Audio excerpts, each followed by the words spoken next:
Setiap orang yang dengan tanpa hak atau tanpa izin pencipta atau pemegang hak cipta melakukan pelanggaran hak ekonomi pencipta sebagaimana dimaksud dengan pasal 9 ayat 1 huruf C, huruf D, huruf F dan atau huruf H untuk penggunaan secara komersial dipidana dengan pidana penjara paling lama 3 tahun dan atau pidana denda paling banyak 500 juta. Aku kalau nge-cover, aku bisa bebas dari yang 500 juta ini.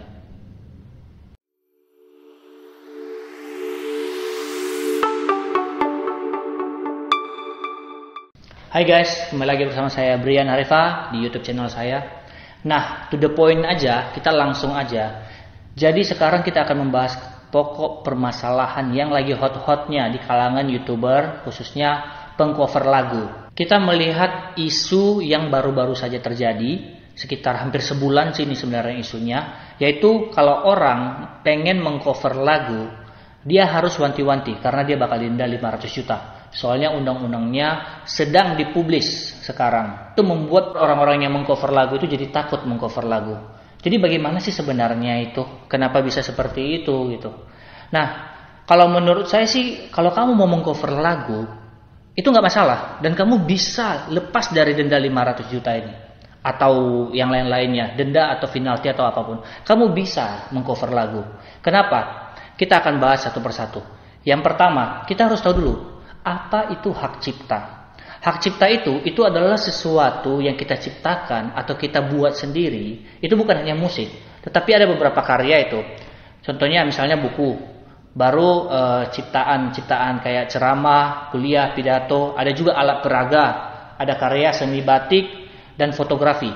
Jadi sesuatu yang diciptakan itu dia memang harus dilindungi agar tidak merugikan diri kita yang membuat itu, sedangkan orang lain bisa mendapatkan keuntungan yang seperti itu. Nah, itu ada pasalnya sebenarnya di Undang-Undang Hak Cipta, UU Hak Cipta. Jadi kalau dibuat di sini bahwasannya menurut pasal 40 UU Hak Cipta lagu atau musik adalah salah satu ciptaan yang dilindungi. Sehingga agar lagu tersebut mendapatkan perlindungan, maka perlu diekspresikan dalam bentuk nyata, seperti direkam, dinyanyikan, dipertunjukkan, hingga diumumkan. Jadi kalau misalnya saya punya lagu, saya ciptakan, baru saya rekam, itu akan secara otomatis sebenarnya akan mendapatkan hak cipta. Apakah itu benar? Sebenarnya tidak. Jadi kalau kamu ingin mematenkan hak cipta kamu itu, kamu harus mendaftarkannya lagi. Itu kalau nggak salah untuk mendaftarkan satu lagu itu sekitar 400 sampai 800 ribu. Dan di saat kamu mendaftarkan itu kamu akan mendapatkan satu surat atau satu pernyataan bahwasannya itu telah dipatenkan dan kamu akan dapat nomor. Jadi kalau misalnya ada yang mencuri, tanda kutip, mencuri lagu kamu itu, kamu bisa mensomasi. Kan bukan hanya 500 juta ces, lebih dari situ sih sebenarnya, bisa 2 miliar. Wow. Jadi karena undang-undang itu dibuat untuk melindungi hasil ciptaannya itu, makanya itu menjadi hal yang ambigu, khususnya orang-orang yang mengcover lagu. Kalau kalian lihat video-video saya selama ini, yang di bawah kalau kalian scroll, itu rata-rata lagu coveran semua. Pertanyaannya, apakah saya maling cover? Enggak. Kenapa?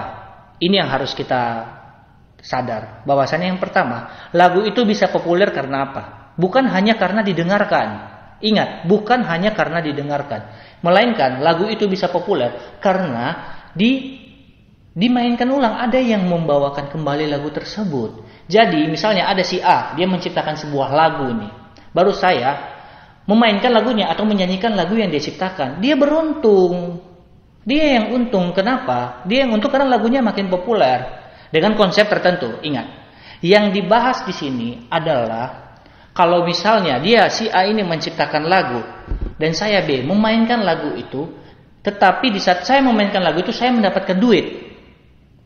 Saya mendapatkan duit. Disitulah undang-undang hak cipta ini mulai dipakai si A. Untuk apa? Dia membuat, dia capek. Seharusnya dia dapat royalti dong. Itu wajar. Itu sebenarnya. Jadi ingat, kalau kamu mau mengcover sebuah lagu, kamu harus tahu dulu kepentingan apa. Ingat, sekarang untuk mendapatkan bayaran dari sebuah lagu orang itu gampang. Kamu tinggal mengcover, kamu dapat AdSense, kamu dapat duit. Tapi si pencipta lagu belum tentu dapat. Nah sebenarnya ini kasus-kasus ini sudah udah solve sih sebenarnya. Solve itu maksudnya sudah dipecahkan. Contohnya di YouTube. Kalau misalnya lagu saya misalnya, saya daftarkan melalui TuneCore atau apa gitu, baru terdeteksi. Jadi kan coba kalau kamu mengcover, pasti ada copyright claim kan. Itu sebenarnya jawabannya. Jadi kalau kamu buat sesuatu itu tanpa bersifat komersil, itu nggak masalah. Jadi kamu nggak dituntut. Hanya aja kalau misalnya kamu membawakan lagu orang, tetapi kamu ngambil AdSense dari situ, itu namanya nggak ada otak, tanda kutip, nggak ada otaknya. Jadi ada juga kalau di YouTube, kalau misalnya kalian mengcover lagu ini atau mengcover satu lagu, kalian akan melihat ada satu namanya sharing. Jadi monetize kamu 50% ke kamu, 50% ke pihak publishernya atau publishernya. Jadi itu nggak jadi masalah sih sebenarnya.